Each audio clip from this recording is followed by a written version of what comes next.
What's up, guys? Neil Orfield here, and I'm going to show you how I will be setting up my fantasy cruncher for tonight's single game slate between the Buccaneers and the Saints. I'll be setting up for the largest field GPP on FanDuel. While you're coming in, please like the video, subscribe to the channel if you haven't already, and hit the notification button so you can get alerts when all of our shows go live. First thing I'm going to do here is rearrange my columns. I have a quick view saved with my columns the way I want them to be, showing ownership projections, my projections, exposure cap, etc., right in the middle of my screen where it's easy to see. Now I'm going to sort by projection and remove any player with a 0 projection.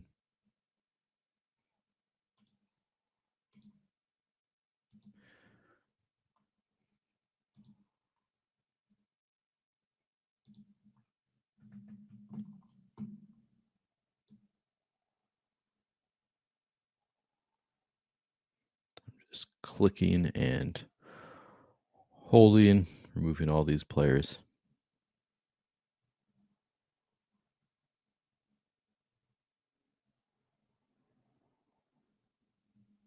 All right, looks good.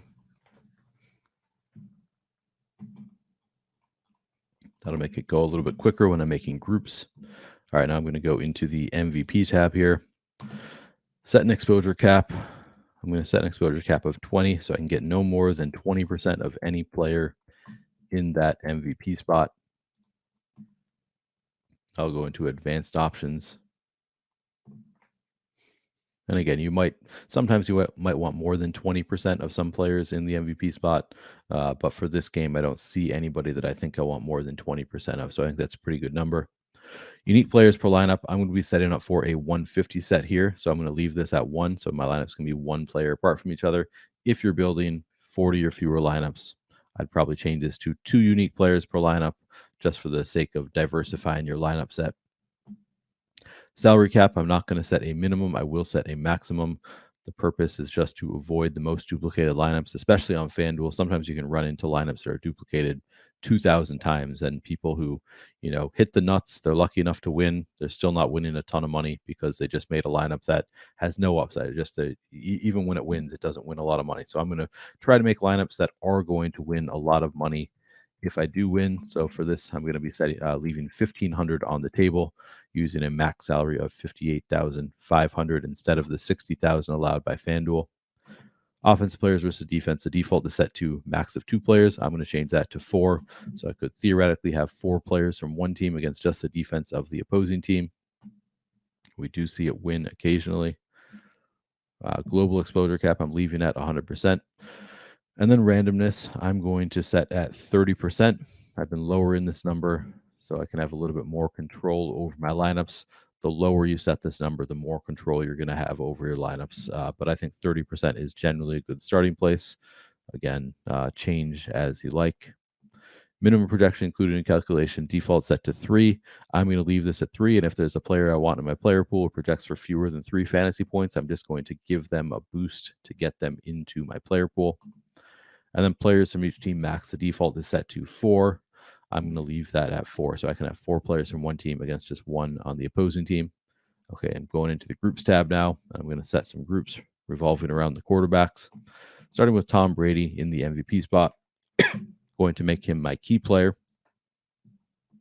And I'm going to sort by position and add all of the Bucs pass catchers to a secondary group.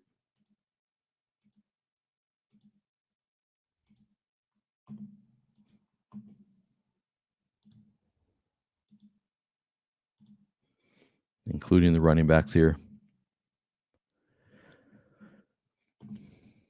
All right, and I am going to, for Tom Brady, typically, if you have Tom Brady in the MVP spot, you're going to want multiple Buccaneers pass catchers in flex spots. Brady doesn't have a lot of rushing upside, so for Brady to be the optimal MVP, meaning that he is the highest scoring player on his team, most likely because he is, I believe he's the most expensive player on his team.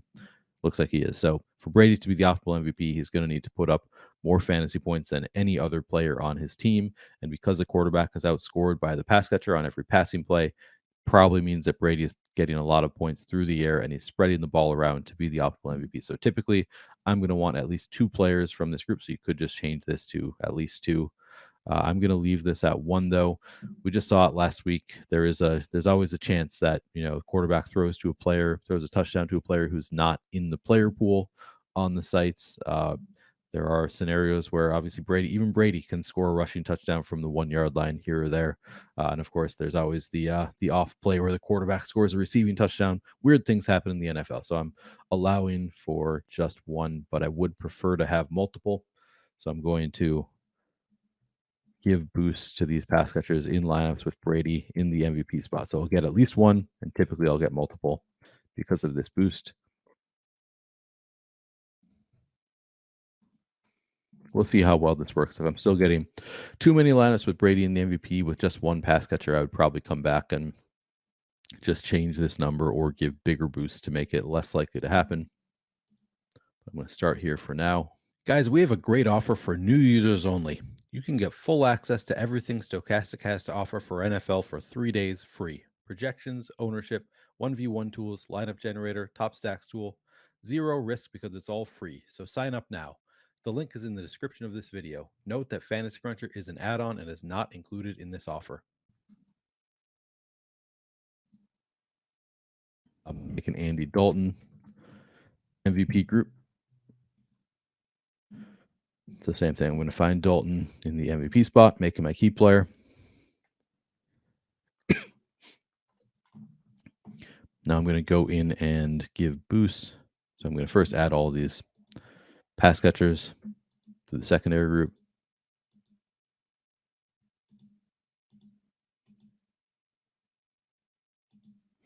Including the running backs. All right, I'm going to go up here and same thing, same analysis applies. I'm going to leave it at 1.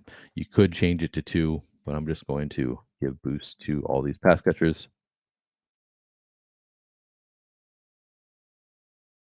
In lineups where I have Dalton in the MVP spot. We'll make a flex group.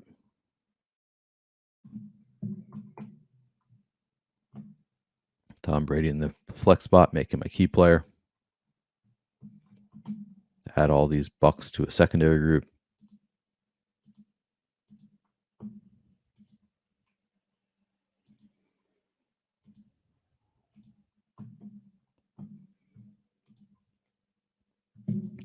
And now, because I have Brady in the flex spot, I can also include these players in the MVP spot.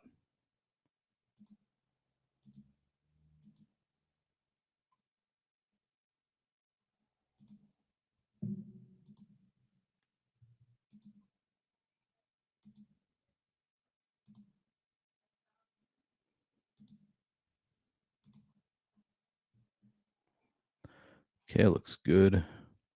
And for this group, I am just going to require 1. I'm not going to give a boost or anything. I'm just going to say, if I've got Brady in the flex spot, I want 1 Bucs catcher, pass catcher somewhere else in the lineup.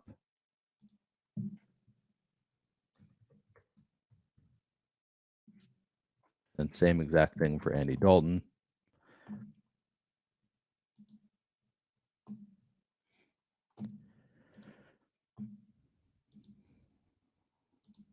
Just adding every Saints pass catcher to a secondary group.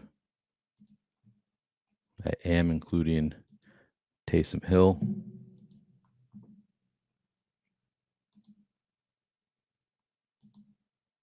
I don't know what I just did there. Yep, I did that wrong.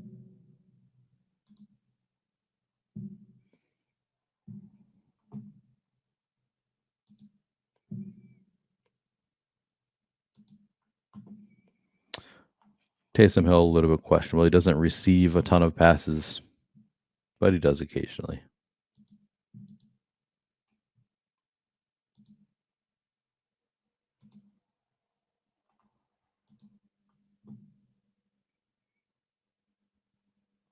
Okay, I think that looks good. And I'm just going to leave the group just like this. I'm saying if Andy Dalton is in the group, I want at least 1 pass catcher from the Saints. That looks good. So I'm going to save this group. I also just realized that we still have Jawan Johnson in there. I'm going to remove Jawan Johnson. He is not playing. He's already been ruled out for this game. Maybe give Troutman immediately just a little bit of a projection boost. Wow, they already priced up Taysom. All right. So now I'm going to crunch out 150 lineups, see what they look like.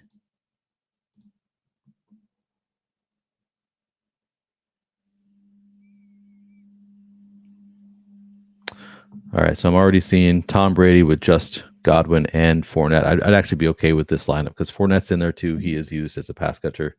So we've got multiple pass catchers here. That looks good. Dalton with Troutman.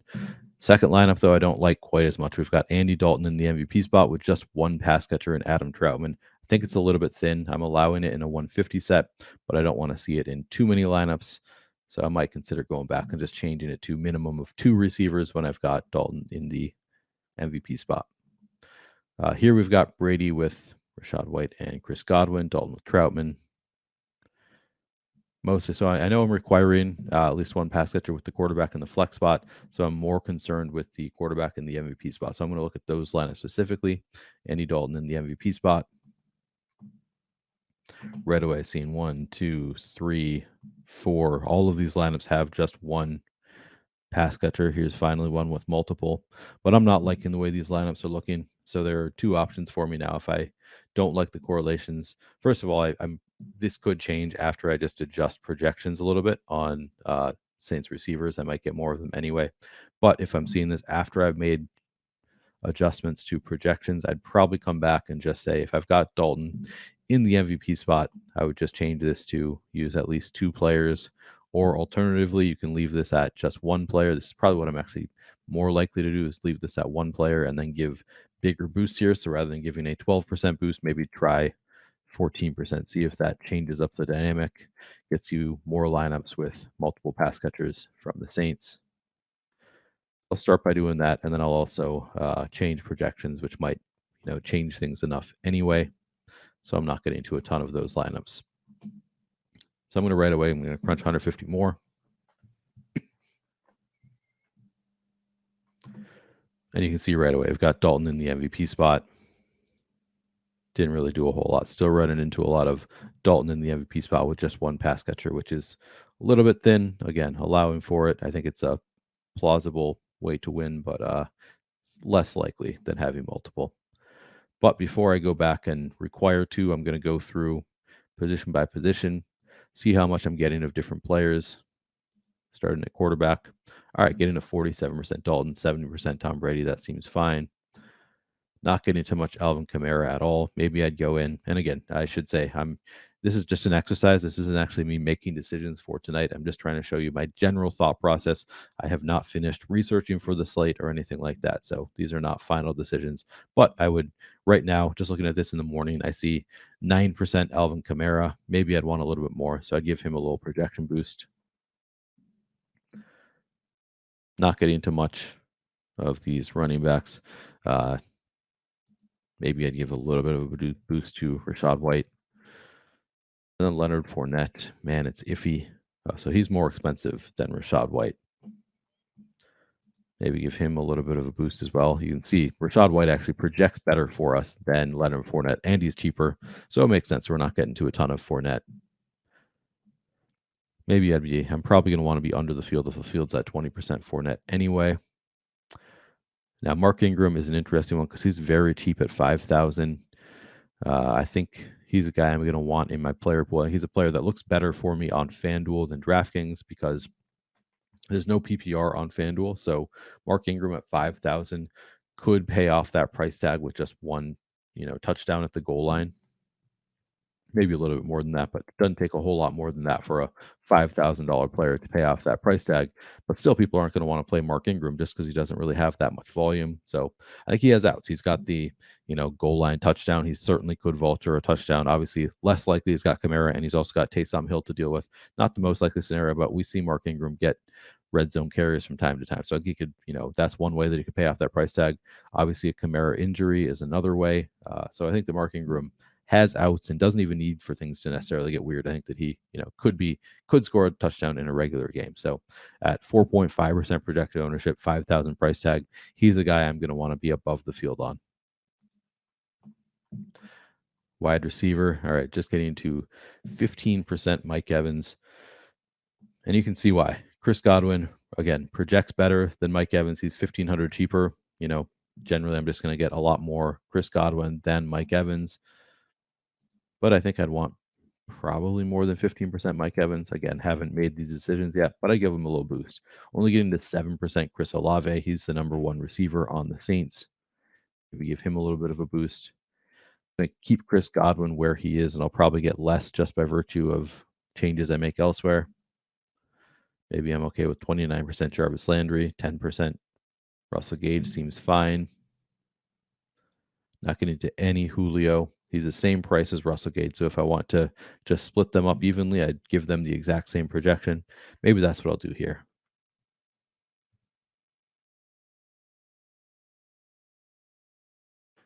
Although we do have Gage projecting better than Julio. So maybe I'll give him. They're going to be the same projected ownership. Maybe I'd rather get to more Gage than Julio.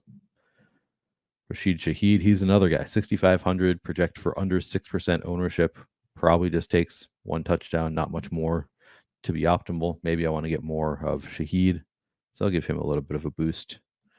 Traquan Smith, get him in the player pool. Not sure yet what I'm doing with these lower end guys, but if I want them in a player pool, I'll give them a projection above 3. And then at tight end, Adam Troutman. Don't know if I want 41% Adam Troutman, but if he is 4.6% owned, which I doubt he's going to be once we have Juwan Johnson out of there. I guess we have Johnson out of the ownership projections already.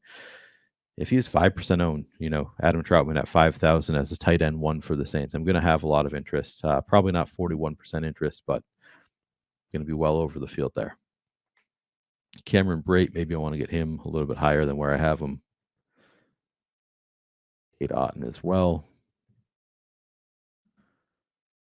And then Taysom, he's interesting. Definitely more expensive than he should be based on his role in the offense. He is getting 10% ownership, so not going completely unknown either. Probably not going to want a ton there. Kickers, looks like I'm getting around 20% of each kicker. Generally, I'd be okay with that. I will get less of these guys naturally now because I've made changes elsewhere. Most likely, I'll get less of them. But I'm just going to leave their projections where they are for now. And then DST, I'm getting 28% Bucs, not getting into much of the Saints at all. Maybe a little boost there. I'll crunch again.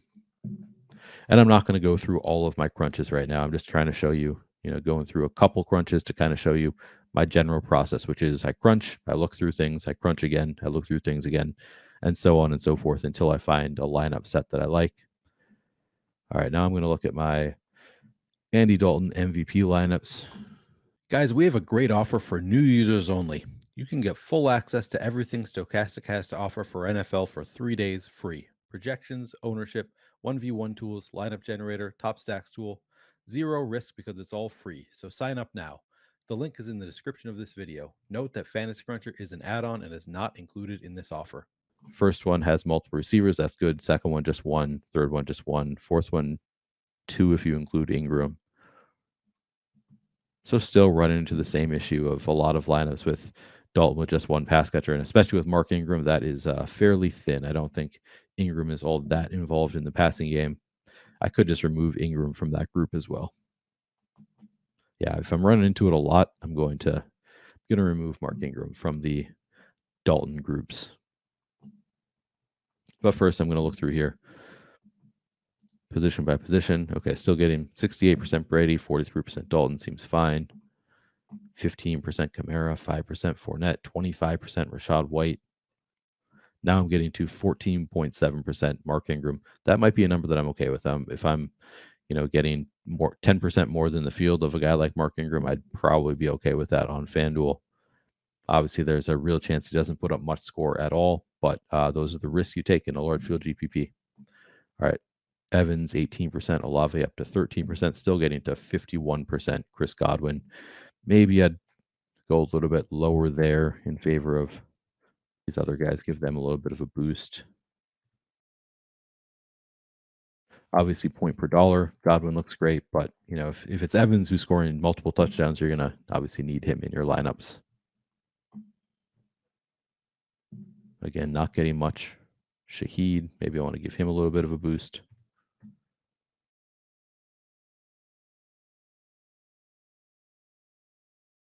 Smith, I think, is interesting.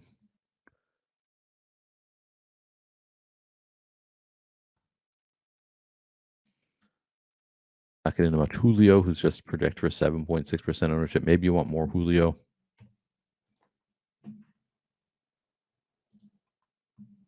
And again, still getting to 35% Adam Troutman. Maybe that's fine. 6.7% Taysom seems okay. K. Dotton, be a little bit more than this.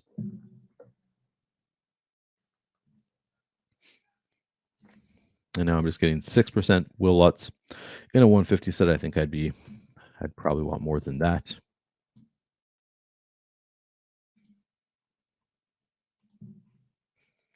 And then I crunch again. And I see what the lineups look like and what the exposures look like. Right away, Tom Brady with multiple pass catchers looks good. Dalton with multiple pass catchers, that looks good. I'll look at these Dalton MVP lineups. All right, multiple, just one, multiple. That does include Ingram, though. So I think I'm inclined to go back here into my groups and say maybe just change this to at least 2 when I've got Dalton in the MVP spot. I mean, really, we're building for the most likely scenarios. Most likely, if Dalton is the optimal MVP, you're going to have multiple pass catchers in there with him. I think I'm also going to remove Mark Ingram from this group here. Debating that, if I want to do that. Yeah, he's not that involved in the passing game. So now I'm requiring 2 pass catchers that are not Mark Ingram in groups that have Dalton in the MVP spot. I'm going to keep this group as is, except I think I'm also going to remove Mark Ingram. Okay. I think these lineups will look better now.